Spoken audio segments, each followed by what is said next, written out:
I'm gonna use the old lady's room," Iris said with a nasty, smirking grin. Her expression filled me with intense disgust. The lousy daughter-in-law should live in the shed. My in-laws agreed with Iris and started to drive me out. I thought we got along well, but in the end, they sided with her. Seeing them share Iris' repulsive smile wiped away any familial affection I had. Instead, a strong anger surged within me. "All right, I'll do as you wish," I responded, much to the delight of Iris and my in-laws. Turning my back on them, I left the house with just my essentials. They needed a lesson, to be brought down a notch. The only one I still cared about was Emma, who had always been concerned about me. Sometime later, I received a frantic call from my in-laws on my cell phone. It was answered by my husband, William. "What the heck is going on?" Iris' shrieking voice was the first thing I heard. "Our house is gone, turned into an empty lot. I am Maria. I'm a 46-year-old homemaker. I grew up in a foster system. I lost my parents in a car accident when I was very young, and at that time, I had no grandparents on either side. Since my parents were both only children, there were no relatives who could take me in. Given that situation, I ended up in a foster care facility. Growing up in foster care, I sometimes faced harassment at school because of that. So, I didn't really have any close friends to speak of.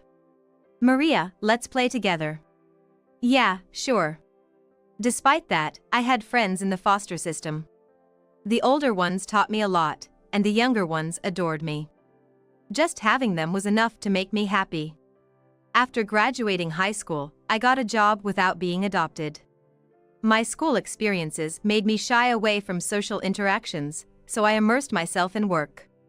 Then I met someone, the first person outside the system to acknowledge me. "You work hard every day. Thanks to your diligent work, our jobs are easier." "Oh, thank you." That was William, who is now my husband. He appreciated my work and often complimented me. Gradually, we started talking personally, and when I shared my dream with him, he said he wanted to support and help me. With his encouragement, I worked hard towards achieving my dream. And after a few years as a working adult, I managed to fulfill my dream. "Would you like to go out with me, if that's okay?" Then, he confessed his feelings for me. I was drawn to his kindness and how he had supported my dream, so I accepted his proposal. "Thank you. But, there's something I need to tell you." There, I learned that William was divorced. He said he had a daughter. So, while dating him, I got to meet his daughter, Iris. Iris had a sweet face and was always smiling. "Be my mom, big sis," she'd say to me after we met a few times, and I decided to become her mother. My main concern was William's parents. Coming from a foster home, I was worried they might have a bad impression of me, thinking I was poorly raised or lacked parental love. I feared they might not approve of our marriage. I was filled with such worries. "What a lovely young lady. Ah, what a wonderful woman you are. Please take good care of William and Iris."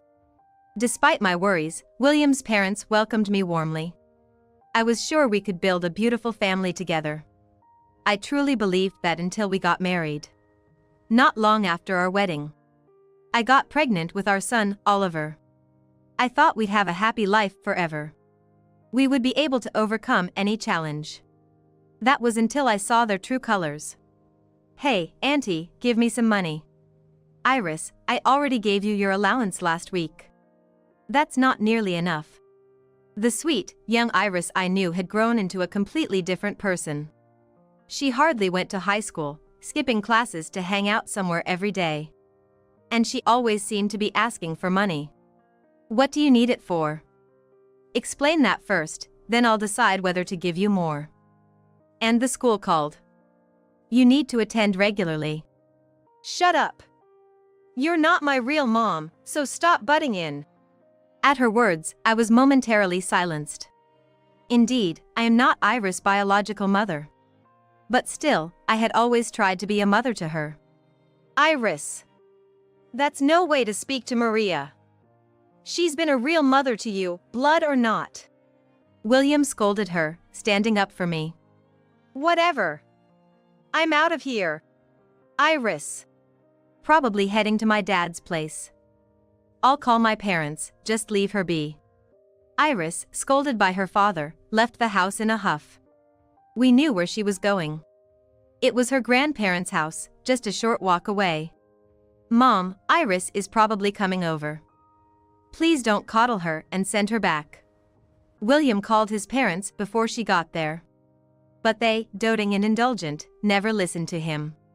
Poor Iris, abandoned by her birth mom. Yeah, at least we should be on her side, they said, always giving in to Iris' demands. However, it wasn't like this when I first remarried. Back then, they maintained a reasonable distance, occasionally playing with Iris. They were just normal grandparents, that's how it felt. But their overindulgence began when Oliver was born. Grandpa and Grandma probably don't like me, Oliver felt, noticing the clear favoritism towards his sister. Despite being William's child and their grandchild, they always favored Iris, saying, "Poor Iris." They indulged her with whatever she wanted, from the presents for her birthday to Christmas gifts. On one hand, they barely looked at Oliver. Oliver is my child too. If you keep upsetting him like this, I won't support you anymore, William said angrily to his parents, prompting them to treat Oliver more equally. They were reluctantly doing so on the surface. I couldn't understand their obsession with Iris.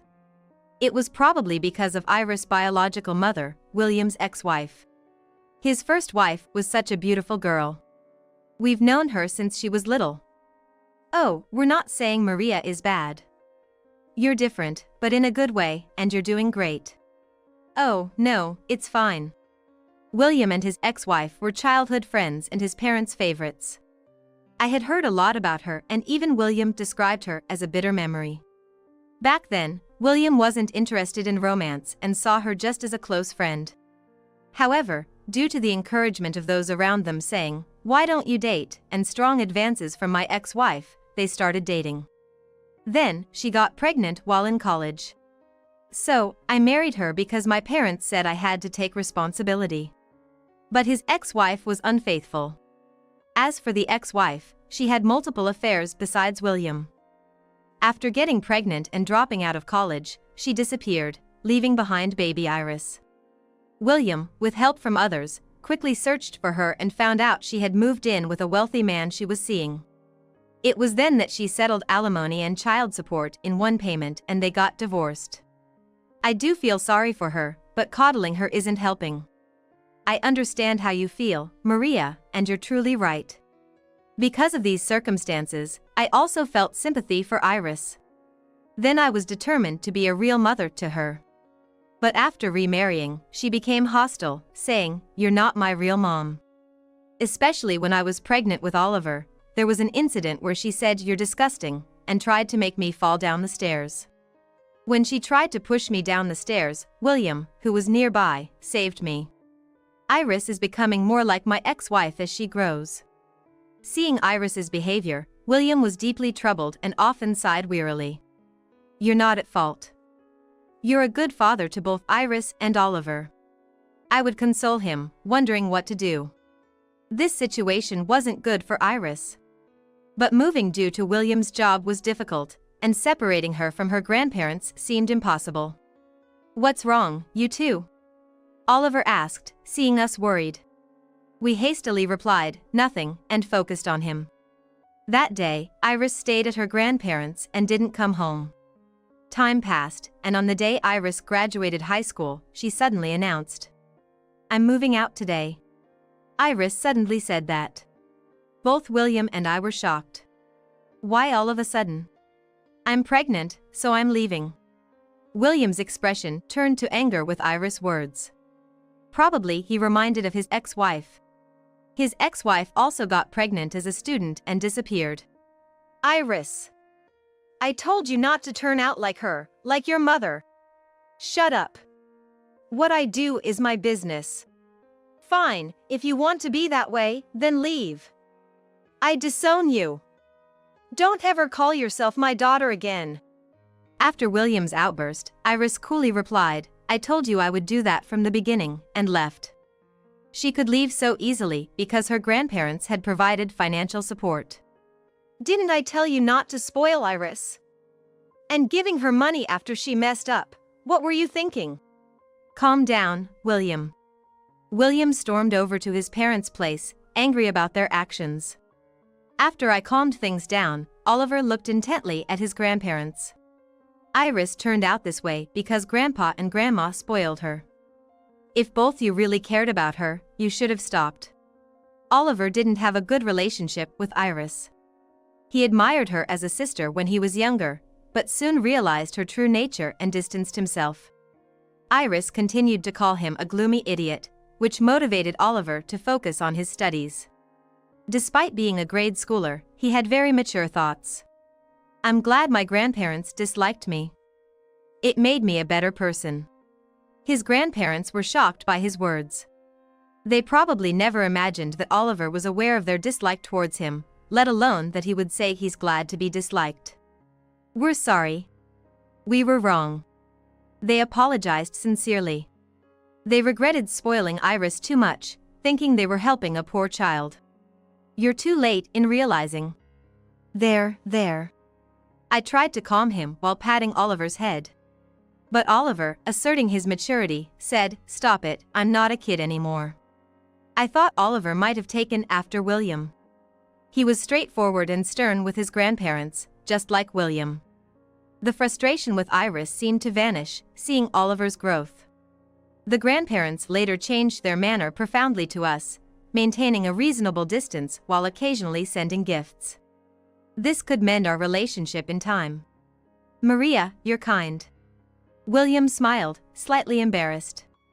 They were among the few people outside of the foster system who accepted me. That's why I wanted to believe in them. As I explained this, William seemed thoughtful. What's wrong? Nothing. William replied, smiling kindly. We continued to live a peaceful life, maintaining a suitable distance with the grandparents. Oliver, growing up, became interested in our work. I want to do the same job as you and Dad, he said eventually. And we supported his dream. Ever studious, Oliver would sometimes seek our guidance. Each time, we would teach him, and as he grew, so did his range of understanding. And through this, we could feel Oliver's growth. Meanwhile, Iris had cut off contact after receiving money from the grandparents. We decided to leave her be, not knowing where she is now. Am I being heartless? Not at all. You did enough, Mom. William and Oliver assured me. I smiled and thanked them. Though I said that, I still wonder. I looked at an old photo. In the photo, Iris was smiling brightly. Why did it turn out this way? I whispered, looking at Iris' photo. I thought I had done my best to connect with her. We can't dwell on it forever. She'll survive, no matter what. It was time to focus on Oliver's future. It took me years, but I finally managed to move on. Years passed, and Oliver, once a grade schooler, became a college student. I'm thinking about becoming independent and living near my college. So, he started living alone with his college admission. We visited him occasionally, seeing him struggle with unfamiliar chores but trying his best. Maria, can we talk about something? What's up? Right after Oliver moved out, William came to me with a concern about his parents' home. Apparently, his parents' house was deteriorating and needed repairs soon, as it was becoming unsafe. But the renovation would be costly, too much for his parents to handle alone. Why don't we live together? Really? Are you sure? Yes, as long as you're okay with it. By then, our relationship with his parents had improved. We decided to buy a two-family home with completely separate living areas. Thank you for suggesting we live together, Maria. We'll make sure not to bother you. True to their word, they never interfered and always called before coming over to our side. Our interactions were limited to occasional shared meals and food exchanges. We continued to maintain a healthy distance. Then, one day, William had to go on a long business trip abroad. Call me anytime, don't hesitate just because they're my parents. Don't worry, I'll be fine. I reassured him. Indeed, our relationship with his parents remained unchanged, each respecting the other's space. Perhaps my busier work schedule and later homecomings played a part. A month passed, and William settled into his work abroad. Then, unexpectedly, Iris showed up at our house. It's been a while. Iris? Suddenly, Iris showed up at our house. With 4 children in tow. Welcome, Iris. Welcome back, Iris. While I was shocked by the sudden turn of events, my in-laws welcomed her with smiles. I later found out they had been in touch with Iris even after she left. I'm going to live here with these kids from today, Iris declared abruptly, a situation I couldn't immediately accept. However, Iris, having divorced and led a troubled life during her student years, had no one else to turn to except her grandparents. And the youngest child was still a baby. So, for the time being, we decided to let them stay on the parents' side of the house. What? She just left on her own, and now she comes back without Maria's permission? I immediately informed William about Iris's return. He was furious and said he'd come back right away. But being overseas and due to work commitments, it wasn't easy for him to return immediately. It's okay. For now, they're staying on the parents' side, and if anything happens, I can ask Oliver for help. Yet, with Iris's return, our once harmonious relationship was disrupted. Iris continued her ways, leaving her children with the grandparents while she went out every day. Maria, can I ask you a favor? The elderly in-laws couldn't handle the young kids alone. Therefore, I switched my work to home-based and started looking after the children during work breaks. Gradually, it became a given for the in-laws to leave the children with me. Eventually, they started leaving the kids at the doorstep of our side of the house whenever Iris went out. I'm sorry for always being a bother. It's okay, don't worry about it. I'll manage for a while as I have to work now. Can you handle it alone? Yes, I'm fine. The others are napping, and I'll finish my homework. Fortunately, the eldest daughter, Emma, is a responsible and good kid who actively takes care of her younger siblings. She helped with chores and always looked apologetic, making me feel sorry for her. It was my fault for always accepting the situation. But the real issue was Iris leaving her children and going out. 1 minute, Iris. What? I can hear you, no need to shout. One day, I decided to confront Iris, who had returned home in the morning. You're a parent, take care of your children properly. As usual, you're so nagging. And you, the one living here, should take more care of the household. Confused by her words, I tilted my head. Apparently, the in-laws had been complaining to Iris about me not doing household chores or fulfilling my duties as a daughter-in-law. I turned to the in-laws, startled by Iris's words. It's true, right? Absolutely.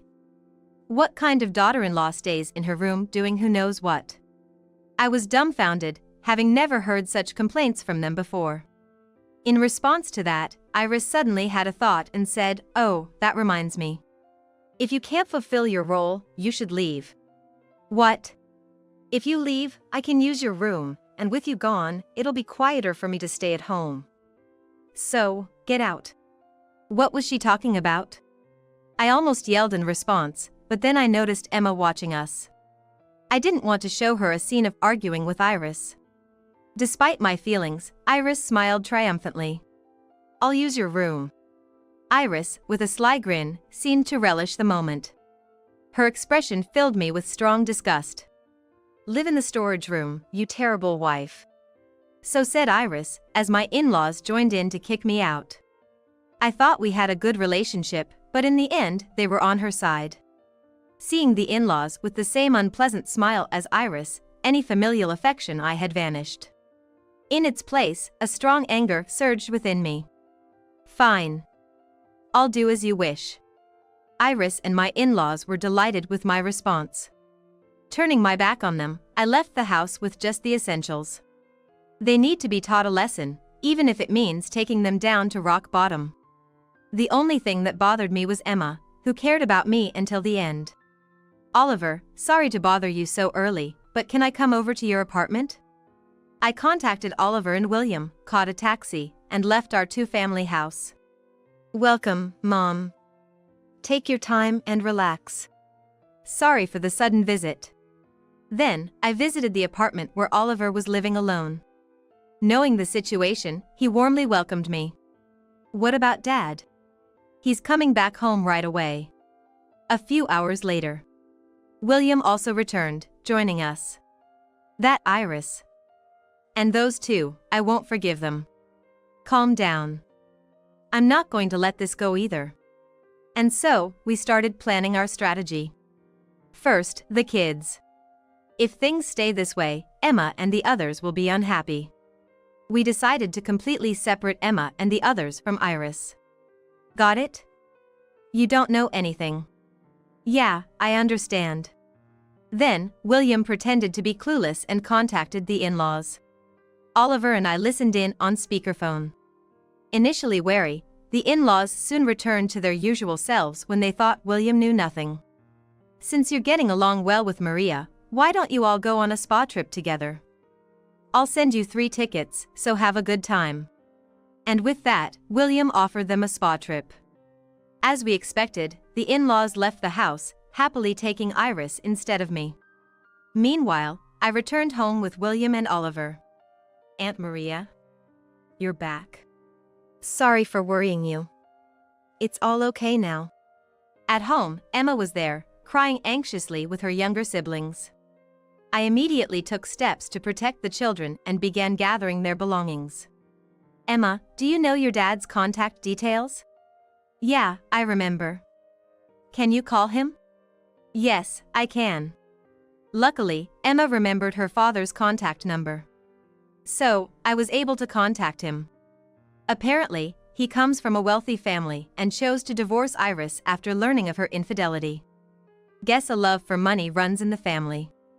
I couldn't help but chuckle at William's muttered remark. By the way, it seems the father had intended to take all the kids. However, before any agreement was made, Iris disappeared with the children. He had been searching for them ever since. So, when I reached out this time, he was grateful and promptly came to take the children. Thank you, Aunt Maria, and I'm sorry for all the trouble, said Emma, thanking and apologizing to me multiple times while happily going off with her siblings and father. We watched them go with smiles and then got moving.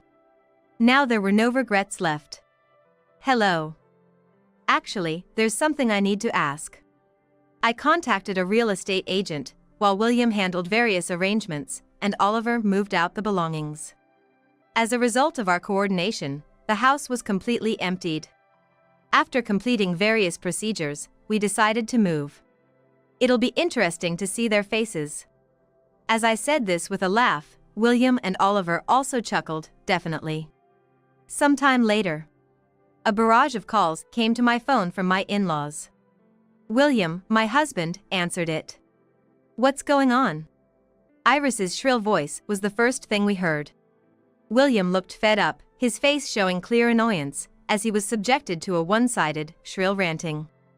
To summarize the content of the conversation. The house is gone, turned into an empty lot, she said. The speakerphone revealed the in-laws' voices demanding explanations and asking about their great-grandchildren. What's going on? There's nothing going on. That house was bought by Maria, and she's been paying a $4,000 mortgage on it. What she does with it is her business. What? Dad? You mean the old lady's been paying a $4,000 mortgage? Iris was clearly not expecting William's answer and that it was me who had been paying. She sounded confused, unlike before. For now, we've sent your belongings to an apartment. You go there. William explained in a cold voice. We'll have a discussion later, at a place and time of our choosing. Stay put until then. With that, William ended the call. Now, the real game begins. A few days later. When summoned to a family restaurant, Iris arrived looking displeased, accompanied by her parents who were visibly anxious and trying to appease her mood. Iris glared at me as soon as she saw my face. What did you do with our house? As soon as she sat down, Iris asked that question, and we were just astounded. Really, does this girl have any sense of parental responsibility at all? The first thing you should be worried about is the kids. Iris fell silent for a moment. Her expression showed she had forgotten about them until now. Where are the kids? They're with their father now. What? How dare you do that without asking? According to Iris, those kids were hers. She claimed she couldn't get child support without them. You're the one being selfish, William yelled. His voice drew everyone's attention, causing Iris to shut up. I intended to raise you as if you were blood related to me, even though you're not. I just didn't want you to be like my ex-wife. I never planned to treat Oliver differently. But in the end, you turned out just like her. What? Not blood related? Iris muttered in disbelief. Even her parents seemed unaware of this, their eyes widening in shock. Yes, Iris wasn't even blood related to William. Iris, you're the child of my ex-wife and her lover. That's a lie. I knew that when I married my ex-wife. I took responsibility after being told to do so. I raised you, who were abandoned by your biological parents, feeling pity for you, hoping you'd live differently from my ex-wife. But it was all in vain, William murmured. It should be noted that William genuinely loved Iris from the bottom of his heart. And he had always faced her as a father. Why did you keep quiet? Yes, why didn't you tell us? The in-laws asked, to which William responded with a cold gaze. Have you ever seriously listened to what I had to say? You always seemed to listen to me at the moment, but in the end, you always ignored my opinions. He mentioned how, even if he had said she wasn't his child at the time, they wouldn't have believed him and would have just told him to take responsibility. I remembered the in-laws' behavior. No matter how much I said don't spoil Iris, they'd agree in the moment, but nothing changed. They tried to appear fair to Oliver only because William brought up the topic of supporting them, and still their avoidance didn't change. Even when Iris visited, they'd leave the kids with me, claiming to be busy, yet leaving them at the door without trying to understand. You said you accepted Maria being from an orphanage, but you probably never truly accepted it. Knowing you, you didn't think deeply about it. Maria didn't really matter to you. For the in-laws, who had always wanted a girl, Iris and her mother were more important. Probably right on the mark, they couldn't meet our eyes. Iris is yours now. Don't ever involve us again. Same here. I have no intention of helping you. I feel the same. I can't forgive you for betraying me. We each expressed our final words, and the in-laws hung their heads. What's all this? It's all lies. There's no way she could pay off a mortgage. It's all made up, right? Iris finally snapped out of her shock and glared at me. I opened my mouth to reveal a truth. Oh, didn't I mention? I'm actually a CEO. What? Indeed, I am a CEO. My dream was to own my company one day. To achieve it, I saved money and studied hard for several years after becoming a working adult, and then I started my own business. Maria, you were the first person I truly loved. So, I want to follow you. William had said, really joining my company. Together, we grew the business and even expanded overseas. William's business trips were for leading our overseas branch as an executive. Oliver, meanwhile, was studying business at college to succeed me. That's a lie. You, a CEO? No way. Iris, unaware of my position, was again shaken. You never had any interest in Mom's work, did you? Oliver told her coldly. I couldn't help but notice that his voice sounded just like William's, thinking it oddly out of place. Did you really never notice anything? When the kids were young, I always worked at home as much as possible. Despite William's help, it was a busy life juggling work, household chores, and childcare. I saw Mom working hard every day. Sometimes, I heard her on the phone discussing complicated matters. Above all, we never lacked money. Even if you didn't know she was a CEO, you must have realized she was earning well. But, your mother never gave me an allowance when I told her to. That's because you spent your allowance within a week. Plus, Mom would give you more if you explained why you needed it. She thought about you. Unlike someone's house, she didn't just hand out money without thinking ahead. Oliver then took out his smartphone. Then, he pulled up a video on his phone and showed it to Iris and the others. The video was of me being interviewed on TV. Mom's famous enough to be featured. I thought you came back to take advantage of that. You've always been insolent, even as my younger brother. When did you ever treat me like a brother? You were hostile just because I was Mom's son. Besides, we're not even blood related. Do you think I would actually listen to my so-called sister? Iris fell silent, unable to retort. But her eyes still glared at us with resentment. Iris, I wanted to be your real mother, regardless of the blood connection. But that didn't happen. Now, I don't want to be your mother. In fact, I feel disgust. This can't be happening. It's all lies. Anyway, from now on, we won't help or support you. You're on your own. As William said this, we stood up. We paid for our own meals and left the restaurant. You've ruined my life. That's our line. If only you weren't here. We could hear them arguing loudly as we left. After that, William and I safely returned to our new home. The new place has a large garden, and we were discussing how to beautify it together. Please, tell us where your new home is. Despite such pleas from the in-laws, we ignored them. After we left, Iris and the in-laws apparently had a huge fight. Iris was arrested for breaking things in the restaurant and hitting a staff member. It also came out that she had been committing marriage fraud. She was out every night, leading on many boyfriends with the promise of marriage. That's why a complaint was filed. Yes. Her father mentioned that her crimes added up, making it possible for him to gain custody. After moving to our new home, Iris's ex-husband brought Emma and her siblings over to visit. And that's how we were informed about Iris. Emma seemed happy living with her father, which relieved us. Despite repeated pleas for help from the in-laws, we hung up without a word. They were living in poverty since we cut off our financial support. Having spent too much on Iris and now burdened with compensating the restaurant, they were forced to work despite their old age. By the way, they even came to my college. What? Were you okay?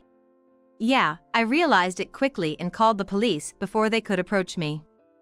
The police took them away. I was relieved Oliver was so level-headed. Due to being taken by the police, they also lost their part-time job and were pushed further into poverty. Unlike the in-laws, things were going great for us. My company, having successfully expanded overseas, was growing rapidly.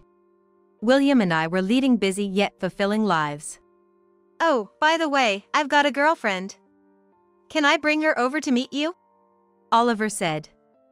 The girl he brought was kind and sincere, the complete opposite of Iris. I couldn't judge immediately. But seeing them so happy together, I felt she might be right for Oliver. Hey, Maria. Once work calms down, how about we go on a spa trip together? Oh, that sounds lovely. I smiled and agreed to William's suggestion. I worked hard, looking forward to our spa trip. Years passed. Oliver joined my company as my successor, working hard every day. His girlfriend, saying she wanted to be Oliver's right hand like her father-in-law, also joined our company. The two of them got married and lived nearby. Actually, she's from the same orphanage as Mom. Oliver revealed, and that brought me and her closer. Today, the young couple is visiting. I prepared a special feast to welcome them. When she told us about their child, we were overwhelmed with joy.